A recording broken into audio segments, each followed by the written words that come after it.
So who needs borders? Most people like them. Hillary Clinton doesn't.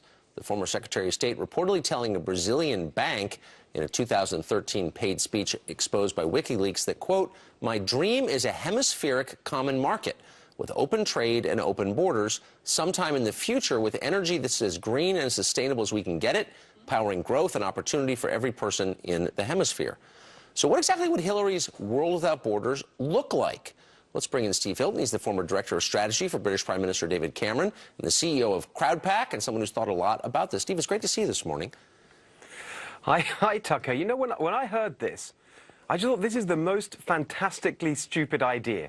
Because what it really means is that she wants to recreate in the Americas the sclerotic, bureaucratic, technocratic, centralizing, unaccountable mess that is the EU. Because one of the founding principles of the EU is exactly, to use her phrase, open borders. The idea that there's a completely free movement of people within any of the countries that are the members. And she's talking about that for all of the Americas. So, I mean, one of the main ideas behind any kind of common market is that countries are basically the same.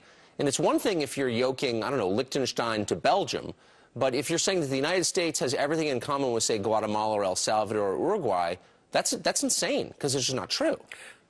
It really is. And in fact, this is a sort of doubly stupid idea. First of all, it's a disaster from a security point of view. People might say, well, look, it's not as bad as in the EU. We can see the problems with the free movement of people around Europe because right next door you have a hotbed of Islamic terrorism in the Middle East. Well, we don't have that right next door to America.